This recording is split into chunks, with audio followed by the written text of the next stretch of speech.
साहित्य निधि में आज सुनेंगे देश की अग्रणी कहानीकार नासिरा शर्मा की लिखी हुई उनकी प्रसिद्ध कहानी सरहद के इस पार। समकालीन सांप्रदायिक संदर्भों में विषय के रूप में ग्रहण करके लिखी गई नासिरा शर्मा जी की कहानी सरहद के इस पार भारतीय मुसलमानों पर पाकिस्तान निर्माण के दीर्घकालीन प्रभाव की अभिव्यक्ति से संबंधित है। प्रस्तुत है कहानी मेरी जुबानी। मैं हूं सीमा सिंह। खपरेल तड़ातड़ कच्चे आंगन में गिरकर टूट रही थी, मगर किसी में हिम्मत नहीं थी कि आंगन में निकलकर या फिर दालान से ही रेहान को आवाज़ देकर मना करता। अम्मा को दौरा पड़ गया था, हाथ पैर ऐंठ गए थे, मुंह से झाग निकल रहा था। उनके पास सिर्फ एक ही अभिव्यक्ति रह गई थी कि वो थी गिरकर बेहोश हो जाना। मुसीबत जब आती है तो चारों तरफ से आती है, दद्दा ने अम्मा का हाथ सहलाते हुए कहा। रोने से काम नहीं चलेगा लड़की, पीछे की खिड़की से किसी को पुकारो, शायद शकूर घर पर मिल जाए। दद्दा ने नरगिस से कहा, जो माँ का चेहरा देख देख कर रो रही थी। दद्दा की बात सुनकर वो भागी। शकूर चचा, शकूर चचा, नरगिस की भर्राई आवाज़ गूंजी। क्या है बन्नू? शकूर चचा शेव बनाते हुए सामने आए। भैया आज फिर सारे खपरेल आंगन में फेंक रहे हैं, नरगिस ने रोते हुए कहा। आ रहा हूँ, कहकर शकूर कमरे में लपके। खपरेल के टूटने की आवाज़ के साथ एक और आवाज़ उभर रही थी। मैं बता दूंगा, गिन गिन कर बदला लूँगा, मुझसे बचकर कोई नहीं भाग सकता है। मैं पूरी दुनिया को जलाकर राख कर दूंगा। रेहान भाई को पीछे से पकड़कर शकूर चचा कमरे में ले आए थे। इस पकड़ा धकड़ी में उनके हाथ पैर कई जगह से जख्मी हो गए थे।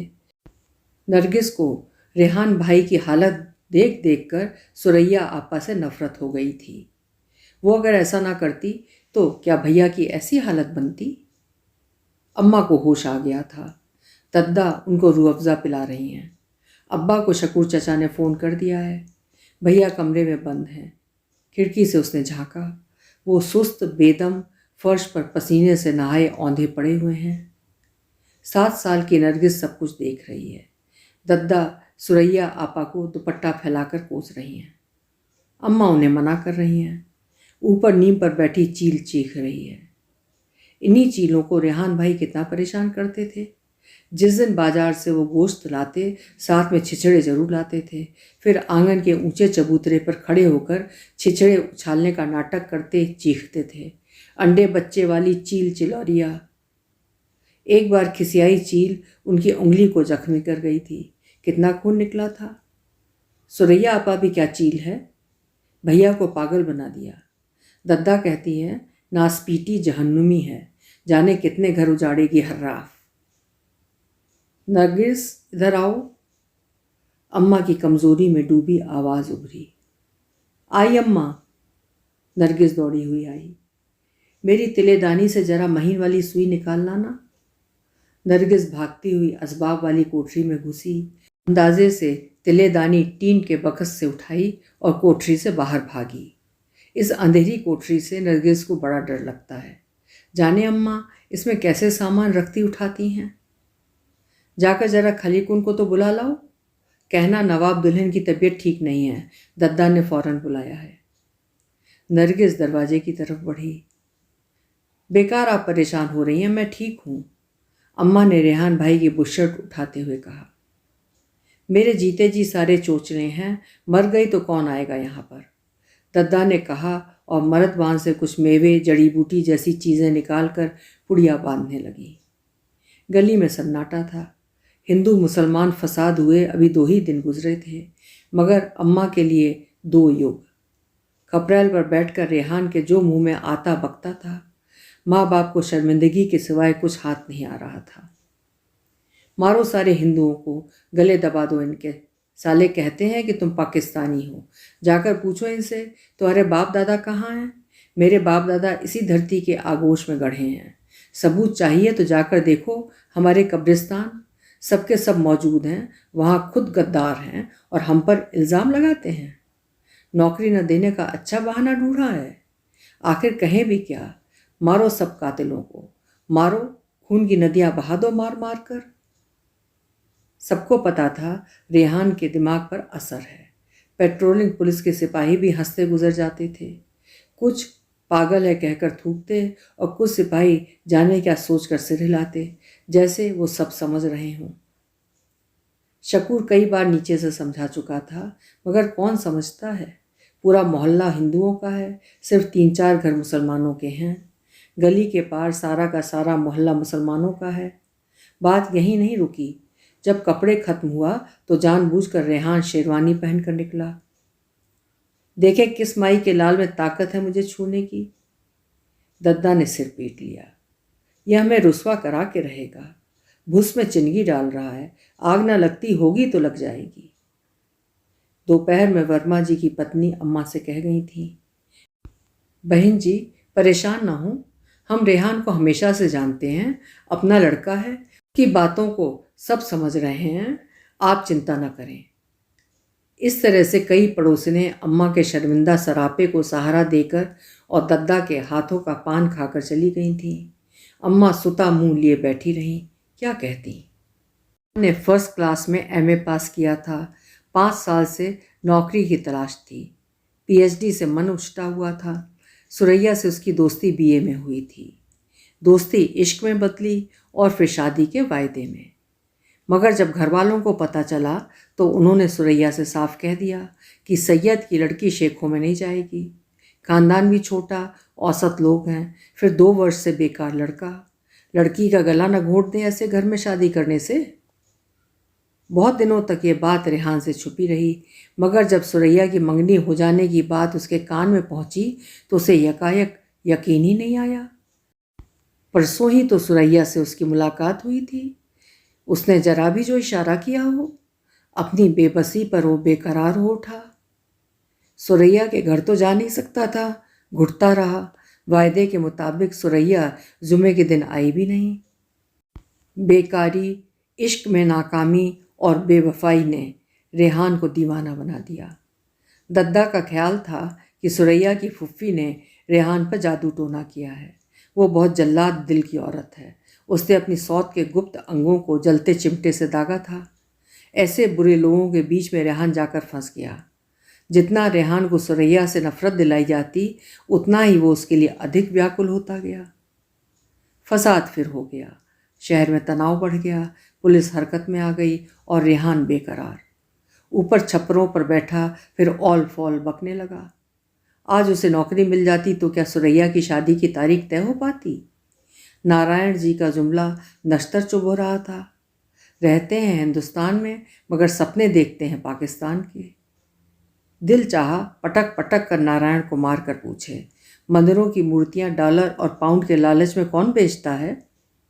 उसकी बातों की हकीकत को कोई समझना नहीं चाहता है। सब उसे पागल, दीवाना कहते हैं। कोई नहीं पकड़ता इन गद्दारों को जो शराफत का लिबास पहनकर दूसरों पर कीचड़ उछालते हैं। उसका खून फिर गर्म होने लगा। सुरैया की छत पर उसके कपड़े फैलाकर बुआ नीचे गई हैं। धानी दुपट्टा हवा में लहरा रहा है। छींटदार सलवार व कमीज हवा में फड़फड़ा रही है। मारो कातिलों को, मारो मेरे कातिल को। सब नामर्द अंदर बैठे हैं, कोई नहीं बाहर निकलता है। ये मेरा वतन है, मेरा वतन। देखता हूँ कौन मुझे जीने से रोकता है। हिम्मत है तो आओ, निकलो, एक एक का सिर फोड़ डालूंगा। कहकर उसने खपरेल फेंकने आरंभ कर दिए। गनीमत ये थी कि 2 घंटे के लिए कर्फ्यू हटा था। शकूर चचा गुस्से से कांपते हुए ऊपर चढ़े। बिना कुछ कहे 2 जोरदार चांटे रेहान के मुंह पर जड़े और पीठ पर 2 घूंसे। बदतमीज, बेअदब, जो मुंह में आता है बकता चला जा रहा है। धक्का देकर नीचे आंगन में रेहान को गिराया और लात घूंसों की बारिश कर दी। सुरैया सिर पर सवार है, हिम्मत है तो उसके बाप को गालियां दो, उससे डरता है डरपोक। शकूर चचा रेहान भाई को मार कूट कर दद्दा के पास आकर बैठ गए। उनके चेहरे से दुख और ग्लानि टपक रही थी। मोहल्ले में इसकी बेहूदगी की वजह से नजरें चुरानी पड़ती हैं। कमबख्त ने कहीं का नहीं रखा। अभी शकूर कुछ और कहते कि बम के धमाके से वो चौंक पड़े, लपक कर बाहर भागे। आंगन में रेहान भाई औंधे पड़े थे। मुंह से लार बहकर आंगन की मिट्टी भिगो रही थी। नरगिस का दिल भैया के सिर से मिट्टी झाड़ने का चाह रहा था, मगर सबके फूले हुए मुंह देखकर वो सहमी बैठी रही। ऊपर नीले आसमान पर बेशुमार चीलें पंख फैलाए ऊंची उड़ान भर रही थीं। बाहर खामोशी छा गई। कर्फ्यू शुरू हो गया था। शकूर चचा ने खिड़की से पुकार कर कहा, अम्मा, कल्लन मियाँ चल बसे। अफजल के बनाए बम फट गए। पुलिस उनके घर में है। कल्लन मियाँ की बीवी भी जख्मी हुई हैं और अफजल, उसकी बोटियां छत की बल्लियों से लटक रही हैं। हाय, कैसा बुरा जमाना लगा है। दद्दा इतना कहकर रह गई। नरगिस की आसमान पर टिकी आंखें खौफजदा हो गईं। कहीं भैया को मरा समझकर चीलें उनसे बदला लेने ना आ जाएं। इस ख्याल के आते ही नरगिस भागी और रेहान भैया की चौड़ी पीठ से लिपट गई। रात अंधेरी थी, शहर खामोश। धड़कते भयभीत दिल भारी बूटों और लाठियों की ठक ठक को सुनते सुनते सो गए थे। रेहान चुपचाप छप्पर पर बैठा दूर तक फैली खाली सड़क पर नजरें गाड़े जाने क्या देखने की कोशिश कर रहा था। रेहान के मन में आज सुरैया के लिए नफरत ही नफरत उफन रही थी। सुरैया का विवाह पाकिस्तान में किसी बड़े ऑफिसर से हो रहा था, इसीलिए वो चुप रही थी कि शादी के बाद सरहद के पार निकल जाएगी। सरहद के इस पार किसी के दिल पर कौन सी बिजली गिरेगी, वो इन सारे एहसासों से पूरी तरह से आज़ाद होगी। घंटाघर ने 12 बजाए। रात की खामोशी फट गई। रेहान ने आसमान पर नज़र डाली, तारे छिटके थे। वो व्याकुल हो उठा। खड़े होकर उसने चारों तरफ देखा। पीली मलगिजी रोशनी में गलियां बंद दरवाजों से लिपटी सिसक रही थीं। मन में बवंडर उठा। छप्पर छप्पर आगे बढ़ने लगा। गर्मी के दिन थे, लोग अपने आंगनों में लेटे सो रहे थे। सुरैया का पक्का ऊंचा मकान पल पल उसके समीप होता जा रहा था। काश एक बार उस बेवफा से मुलाकात हो जाती तो बताता कि नफ़रत में भी उतनी ही शिद्दत होती है जितनी इश्क में। अपने अल्फाजों से आग लगा दूंगा उसके खामोश सरापे में। सारी उम्र अंगारों पर लौटती रहेगी। नीचे आंगन में कोई भयभीत आवाज़ उभरी। कौन है? कौन है? क्या हुआ? नीचे आंगन में घरवाले जाग गए थे और एक दूसरे से पूछ रहे थे। रेहान चौंक पड़ा। जाने किसका घर है। वो दबे पांव घर की तरफ लौटने लगा। कुछ नहीं, बिल्ली होगी, तुम सो जाओ। आंगन से आवाज़ उभरी, फिर खामोशी छा गई। लौटते हुए उसके कानों में उन्हीं घरों में से एक से दबी दबी महीन आवाज़ पहुंची। बचाओ, बचाओ। बढ़ते कदम रुक गए। ठीक उसी के पैरों के नीचे कुछ घट रहा है। तड़प कर वो उस घर के आंगन में कूदा और तेजी से दालान की तरफ बढ़ा। आवाज़ कमरे से बुलंद हो रही थी। पैर की ठोकर दरवाजे पर मारी। दरवाज़ा भिड़ा हुआ था। दोनों पट भड़ से खुल गए। एक लड़की को पकड़े 2 लड़के खड़े थे और वो उनसे अपने को छुड़ा रही थी। पास ही सूखा सा लड़का बैठा बीड़ी पी रहा था। क्या बात है? रेहान की आवाज़ से चौंक कर उछले और फिर उग्रता से आगे बढ़े। पहचाना नहीं? अपना पार्टनर है यार, रेहान है, रेहान। एक ने हंसते हुए कहा। वो दीवाना रेहान? दूसरे ने हैरत से पूछा। ये कौन है? रेहान ने अंदर घुसते हुए पूछा। दिखता नहीं है क्या? लड़की है और कौन है? एक लड़के ने हंसकर कहा। सुझाई तो तुम्हें कुछ नहीं दे रहा है दरिंदे। इतना कहकर रेहान ने उसके मुंह पर घूंसा मारा। खून का फवारा छूटा और सामने के दांत उछलकर दूर जा गिरे। लड़की हिंदू थी और कमसिन भी। कर्फ्यू लगने की आपाधापी में ये लोग उसे उठा लाए थे। भीड़ भड़क्के में किसी को पता भी न चला कौन किधर जा रहा है। सबको इतने कम वक्त में सामान खरीदना मिलना जुलना रहता था कि बौखलाए लोग ये नहीं समझ पाते थे कि उनके आसपास क्या घट रहा है। घृणा की आग में वासना की लकड़ी दहक उठी थी। दोनों लड़के पगलाए हुए थे। इतनी मुश्किल व कोशिशों से वो बहला फुसला कर लड़की लाए थे। रेहान सारा मजाक किरकिरा कर रहा है। तुमको बड़ी हमदर्दी हो गई है सिंधु लौंडिया से? दादा टाइप दूसरे लड़के ने गर्दन से रुमाल निकाल कर पैरों पर मारते हुए बड़ी शाने बेनयाजी से कहा, जिसमें भिड़ने की चुनौती थी। बहुत। रेहान ने कूल्हों पर अपने बड़े बड़े हाथ रखते हुए कहा। सारे दिन साला दीवाना बना हिंदुओं की माँ बहन तौलता है और अब रात के अंधेरे में हिंदू लौंडियों की वकालत करने निकला है। उस मरिया से लड़के ने बीड़ी हाथ से फेंकते हुए कहा। इस वक्त मेरे तन बदन में उतनी ही आग लगी है जितनी तुम्हारी बहन को किसी हिंदू के घर में इस हालत में देखकर लगती। रेहान ने सीना तान कर गर्दन ऊपर उठाई। यार मजाक मत करो, तुम्हारा भी हिस्सा होगा, समझे? दादा टाइप लड़के ने पैतरा बदलते हुए रेहान को आंख मारते हुए कहा। फिर निकाला मुंह से ये अल्फाज तो। कांपता हुआ रेहान का हाथ उठा। हिंदू लौंडिया के लिए मुसलमान भाई पर हाथ उठाओगे?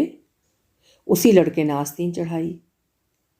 कोई अपनी जगह से हिला तो मार मार कर भूसा भर दूंगा। रेहान ने धीरे धीरे लड़की की तरफ बढ़ते हुए लड़कों को धमकाया। हमारे घर कौन जला रहा है? हमारी माँ बहन को कौन खराब कर रहा है, हम या वो? खून आस्तीन से पोंछता हुआ पहला लड़का बोल उठा। इस पर दूसरा पागलपन का दौरा पड़ा है, मरिया लड़के ने धीरे से कहा। मेरे जीते जी इस मोहल्ले में किसी जालिम औरंगजेब की पैदाइश नहीं हो सकती। तारीख दोबारा मेरे सामने नहीं दोहराई जाएगी, वरना। रेहान ने लाल आंखें तरेरी। लड़की को आगे बढ़कर कंधे के पास से सहारा दिया। उसे यहीं छोड़ दो, वरना हम तीन हैं। मैं एक ही काफ़ी हूँ तुम सबको संभालने के लिए। हाथ पैर मरोड़ कर फेंक दूंगा, खाते रह जाओगे। रेहान ने मरिया से लड़के को एक लात घुमाकर मारी और दूसरे की घूंसों से खातिर की। लड़की से कहा कि बाहर खड़ी हो जाए। मार कूट कर उसने तीनों लड़कों को एक कमरे में बंद किया और लड़की को लेकर कच्ची दीवार पर चढ़ा। फिर लड़की को दोनों हाथों से ऊपर उठाया। नरगिस से 2-3 साल ही बड़ी होगी। छप्पर पर बिठाकर धीरे से बोला, तुम्हारे पिताजी का नाम? राम खिलावन, लड़की ने कांपते हुए कहा। नुक्कड़ वाली पंचूरिया की दुकान? हाँ, वो हमारे बापू की है, लड़की ने उत्साहित होकर कहा। अच्छा, अब इस भयानक माहौल में तुम्हें घर तक कैसे पहुंचाऊं? हमार चचा पुलिस में सिपहिया है, लड़की ने भोलेपन से कहा। होंगे, लापरवाही से रेहान ने कहा। उसके दिमाग में एक ही बात थी कि लड़की की बदनामी ना हो। सामने एक ही रास्ता है, छप्पर छप्पर चलता उधर जाए, मगर ये लड़की। तुम चल पाओगी छप्पर पर बिना शोर किए? रेहान ने पूछा। काहे नहीं, लड़की उसी उत्साह से बोली। घंटा घर से 3 का गंजर गूंजा। चलो, रेहान उठा। मगर भैया, बीच में गली पड़ी है, ओका कैसे लांघब? चलो उठो तो, रेहान ने लड़की के सिर पर चपत मारी। खामोश कदम छप्परों पर उठ रहे थे, खपरेल के बीच में रास्ता बनाते हुए। काम जोखिम का था। तैश में भी रेहान को लड़की की बदनामी का डर लगा हुआ था। नीचे गलियों में गश्त करती पुलिस भी ऊँघ रही थी। लड़की को उसके घर की छत पर चढ़ाकर रेहान जब लौटने लगा तो सुबह का उजाला फैलने लगा था। सामने सुरैया का मकान गर्दन ऊंची किए खड़ा था। रेहान ने नफरत से मुंह फेर लिया। दावतनामा अम्मा की पलंग पर पड़ा था। सुनहरे हरफों से सुरैया और इम्तियाज़ का नाम लिखा हुआ था। परसों सुरैया की शादी थी। नाइन ने बताया था कि चौथी के दूसरे दिन सुरैया पाकिस्तान चली जाएगी। नाइन के जाने के बाद अम्मा चुपचाप हाथ में पकड़े कपड़े की बखिया उधेड़ती रही, मगर दद्दा ने कोसना शुरू कर दिया। नरगिस को एक ही बात समझ में नहीं आ रही थी कि हर एक से भिड़ने वाले निडर रेहान भैया सुरैया आपा से क्यों डर कर बैठ गए। उनका सारा जुल्म सह रहे हैं, जबकि हमेशा खुद कहते थे, अम्मा, जुल्म सहने वाला जालिम के हाथ और मजबूत करता है। तो क्या रेहान भाई की खामोशी सुरैया आपा के हाथ और मजबूत कर देगी? बहुत बड़े और भारी हो जाएंगे उनके हाथ क्या? उस हुराफा के सीने में मर्द का दिल है, इस निगोड़े के सीने में लड़की का है। उल्टी गंगा बह रही है। दद्दा सुरमेदानी में सुरमा भरती हुई बोली। पलंग पर सोए रेहान भाई के पास दबे पांव नरगिस पहुंची। धीरे धीरे उनके बाजुओं पर हाथ फेरा, मछलियों की सख्ती का अंदाज लगाया। पत्थर है पत्थर, नरगिस ने सोचा। मुड़कर सामने गई ताकि चेहरे का मुआयना करे। गाल अब भी लाल हैं। बीमार कमज़ोर होते तो चेहरा पीला होता। पर बैठी मक्खी हकाते हुए नरगिस को इत्मीनान हुआ। क्या है, भाई के क्यों चक्कर लगा रही है, सोने दे उसे, दद्दा ने नरगिस को छिड़का। आंगन में चबूतरे पर बैठकर नरगिस चुपचाप ऊपर आसमान को ताकने लगी। नीले आसमान पर पंख फैलाए चीलें उड़ रही थीं। होली जल रही है क्या? हंसते हुए किसी ने जुमला उछाला।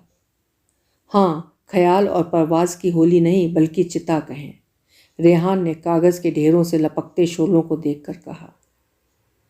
किसके ख्याल और परवाज़ की चिता है? सड़क से गुजरते हुए किसी ने पूछा। इकबाल, शायरे अंजीम, जिसने पाकिस्तान बनने का ख्वाब देखा था। रेहान ने किताब के और पन्ने फाड़े और ढेर पर डाले। शोले लपके। अरे अरे रेहान, यार तुम वाकई पागल हो गए हो क्या? इसीलिए सुबह सुबह इकबाल का दीवान मांगने आए थे? परेशान सा परवेज कह उठा। सब घरों से इकबाल को बटोर लाया है, रेहान ने शोलों को ताकते हुए कहा। मगर क्यों? परवेज ने पूछा। जो शायर दिलों को काटने की बात करते हैं, इंसानी रिश्तों को तोड़ने की बात करते हैं, उनका अदब कोयला है जिसे छूकर हाथ काले होते हैं और दिमाग तारीख। समझे मियाँ परवेज? रेहान ने वही गली में उकड़ू बैठते हुए कहा। खुद इकबाल आए थे कहने तुमसे क्या? सलीम ने उसे झिझोड़ा। गली में चारों तरफ इकबाल के शेर काला कागज़ बनकर उड़ रहे थे। नहीं, मगर जो कहते हैं और समझते हैं वो ये जान लें कि ऐसे इल्ज़ाम के कटघरे में खड़ा करके कोई उस शायर की शख्सियत के परखचे नहीं उड़ा सकता है। रेहान ने गोद में रखे कागज़ उसमें फेंके। कौन उड़ा सकता है सिवाय जनाब रेहान, दीवाने नंबर 1 के। इतने अहमक होंगे यार, मुझे मालूम न था। निरे पागल ही हो उठे हो क्या? असलम ने गम और गुस्से से कहा। सुरैया का गम इकबाल को जलाकर कम हो जाएगा क्या? परवेज ने धीरे से कहा। कौन सुरैया? रेहान ने हंसकर पूछा। तुम्हारी महबूबा और कौन? असलम जलकर बोला। दीवाने हो क्या? मेरी महबूबा मेरे दिल के दायरे में होती, किस कमबख्त का नाम ले रहे हो जो अपनी सरहद का आर पार भी नहीं समझती है, अहमक। रेहान ने कहकहा लगाते हुए कहा।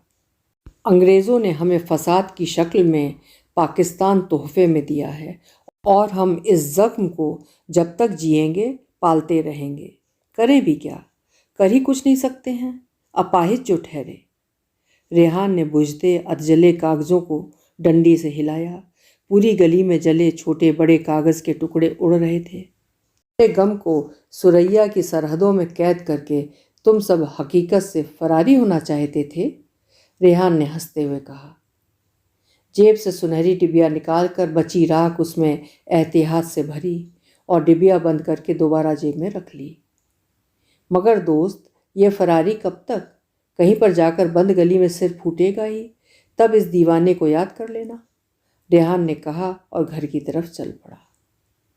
आलम और परवेज के साथ खड़े दूसरों ने नाउम्मीदी से सिर हिलाया, जैसे कह रहे हों अब इसका ठीक होना नामुमकिन है, बेचारा।